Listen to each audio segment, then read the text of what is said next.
refraction and polarization, and we are here to discuss the phenomena of diffraction of light. So students, diffraction of light tells us that light do not travel in a straight path. Light do not travel in a linear path. I know this is a very challenging statement to hear, that light do not travel in a straight path. And in order to see how light do not travel in a straight path, I have drawn a diagram over here in which I have placed a screen which is facing the light rays coming from any source of light. So these are the light rays which are coming from some source of light, and here students, in front of the screen I have placed an obstruction, also an obstacle also I have placed in the path of light rays coming from the source of light. Here you can see that this is the obstruction which is placed in the path of light rays coming from the source. So you know, we are supposed to find out this much part of the screen to be bright part, and you know, these coming light rays have been blocked by this obstruction. So this much part of the screen we are supposed to find out dark, and in terms of physics we call it shadow of the obstruction is found on the screen. So this part of the screen is brightened, and on this part of the screen we are supposed to find out the shadow of this obstruction. But actually, practically, we find that the length of this shadow, please understand my words, the length of this shadow has been reduced by its original size. By geometry, we are supposed to find out this much part of the screen to be dark, or we can say on this part of the length, this much length of the screen is found, or we found shadow on this part of the screen. But actually the length of this shadow, actually we find that, practically we found that the length of this shadow has been reduced to this much of the length. Sorry, this much of the screen. So practically we found that only on this part of the screen we found the shadow of this obstruction, and we found that the brightness on the screen has been increased from this much of length to this much of the length. So why this happens, we have to understand it. Students, we find that whenever the light rays are crossing an obstruction, light rays bends and they enter into the shadow of the obstruction. I am repeating myself. Why this happens? Why the length of the shadow has been reduced and length of the brightened part of the screen has been increased? This we can understand that whenever the light rays crosses an obstruction, here these are the light rays, they found an obstruction in their path. So whenever they cross this obstruction, the light rays bends, and this bending is towards the shadow of the obstruction. Or we can say, whenever light rays crosses an obstruction, they bends and enter or penetrate into the shadow of the obstruction, and this phenomena is known as diffraction of light. I am writing for you. Whenever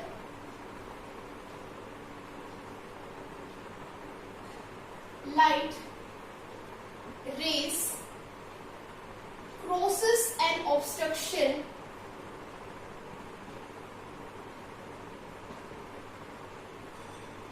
they bend and enter or penetrate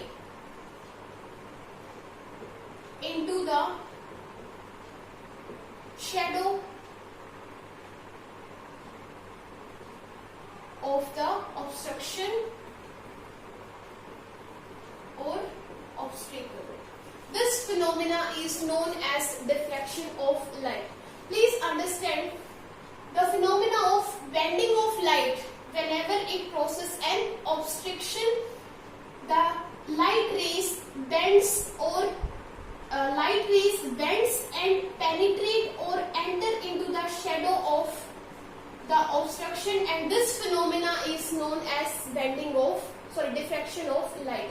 And students, this bending has a rule. And what is the rule? This bending is always towards the shadow. Never you will find this bending of light towards the brightened part of the screen. You will always find this bending of the light into the shadow or towards the shadow region of the screen. And this phenomena is known as diffraction of light. We can understand it like let us take one more example. Here I have placed a screen, and from here in front of the screen I have restricted the path of light to this much of opening. These are the light rays which are coming, and I have restricted those light rays only up to this much of opening.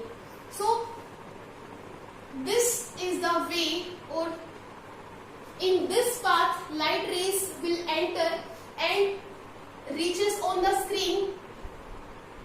So we are supposed to find this much part of the screen to be bright and this remaining part to be dark, because this part of the light has been restricted. So this part of the screen we are supposed to find out dark, and this much part of the screen we are supposed to find out the bright, because this is the width of this opening. So here also geometrically we are supposed to find out this much of length of the screen to be bright. But actually, practically, we find that this brightness is not remain to this much of the length, but it is like this. So this much of the part of the screen we found brightness on this, instead of this much of width. This much of width of the screen we find brighten. And students, whatever actually we find in nature, that becomes a phenomena, and that phenomena is known as diffraction of light. Ki whenever light crosses an obstruction, it bends and penetrate into the shadow. Here also it is penetrating towards the shadow. And we find that this much of the part of the screen is brightened instead of this much of width. This is also can be explained with the help of diffraction of light, and this is also based on the phenomena of diffraction of light.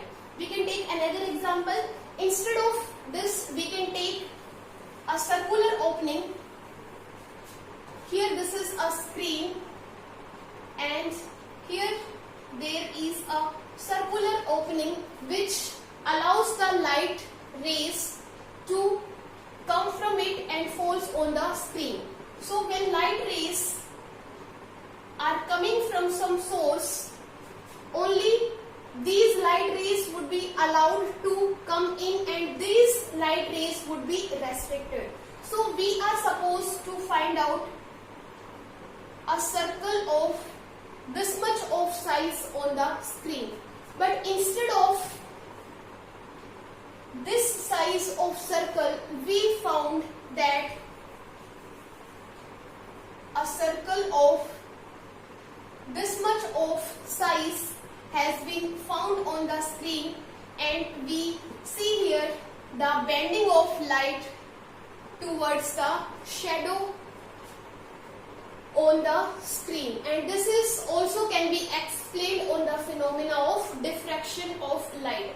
Here also we found that bending of light is found, and you can understand, students, if anything which is traveling in a straight line cannot bend. Here we will understand that if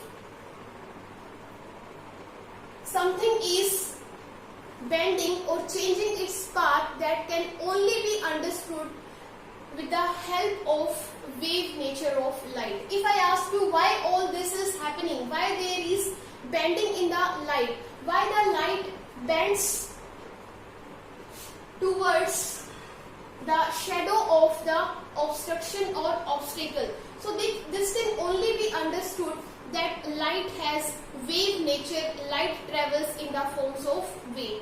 We can take an example.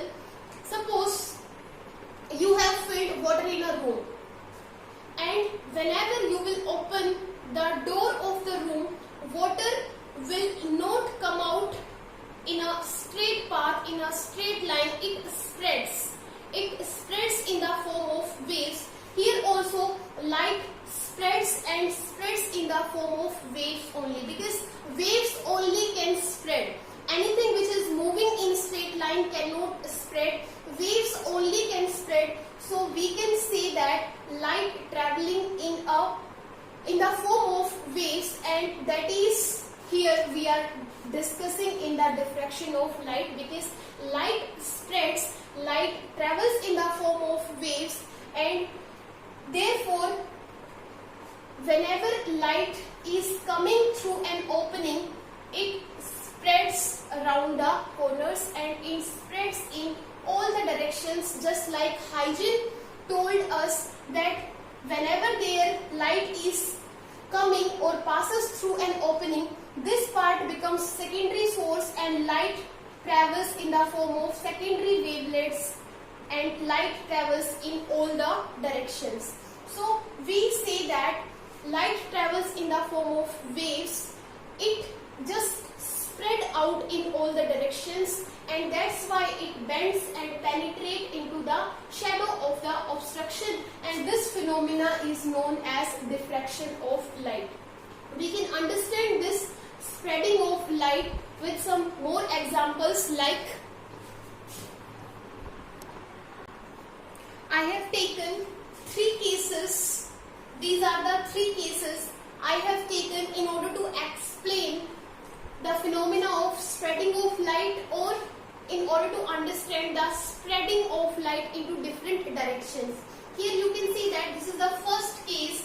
Here this is the width of the slit, or you can say here is an opening, a slit of width A. Here this is the width of the slit, and here this much is the width of the slit. Out of the 3 cases, you can see that in the first case width of the slit is the maximum, and this is the third case where width of the slit is minimum. And you can understand, students, these are the incident waves of wavelength lambda, and when these waves crosses this slit, we found that this is the pattern of the diffracted waves, in which the diffraction is minimum, spreading is minimum. These waves are almost similar to the incident waves. Here you can see that this is the second case. Here the width of this slit is greater than the wavelength of the incident wave. Here is the case, second case, when the width of the slit is equal to the wavelength of the incident wave, and you can see here the diffraction is more, and the light secondary source, which becomes the, at this point it becomes the secondary source, and the wavelets traveled, and this diffraction is more in comparison comparison to the first case. This is the third case where width of this slit is less than, wavelength is greater and width of this slit is less than the wavelength of the incident wave, and here you can see that diffraction or spreading of light is maximum. Light spreads more, maximum, and in all the directions. Students, the phenomena of diffraction is common in all types of waves, but maximum of diffraction can be seen in sound waves, where the wavelength of the sound wave is greater than the size of the obstruction. So in comparison to the light waves, the phenomena of diffraction is more found in case of sound waves in comparison to the light waves. Now we would understand the types of diffraction. Here we would understand two types of diffraction of light. First is Fresnel's diffraction and second is Fraunhofer diffraction. Let us understand one by one. Two types of diffraction, as I have told you. First is Fresnel diffraction and second is Fraunhofer diffraction. Students, you can see here in Fresnel's diffraction we learn that this is the source of light from which light rays are coming and which are restricted to this much of opening. So these are the light rays. Whenever they come from this opening, we find that there is bending in the path and they fall on the screen like this. Here you can understand that in Fresnel diffraction, diffraction takes place when the source of the light or the screen or both are at finite distance from this obstacle or aperture. This is the obstruction, you can say, or obstacle. These two, source of light as well as screen or the both, are at finite distance. Then the diffraction of light takes place and such a diffraction is known as Fresnel's diffraction.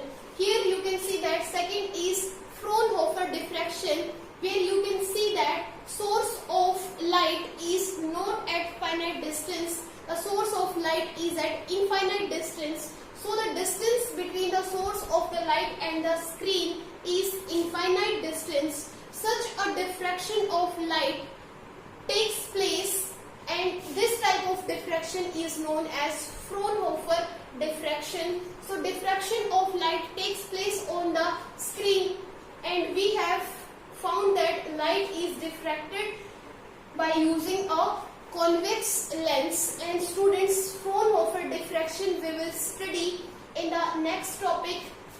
We can take an example like diffraction by a single slit or a double slit. We will study in our coming lectures. So this was just about a general introduction of diffraction of light so that you may understand the next coming phenomena based on the diffraction of light, on which question also is asked in the final CBSE exam. So in order to learn those phenomena, please go through this discussion very carefully. Please understand the topic, try to make MCQs based on the topic, and if you have not subscribed the channel, please subscribe. Thank you.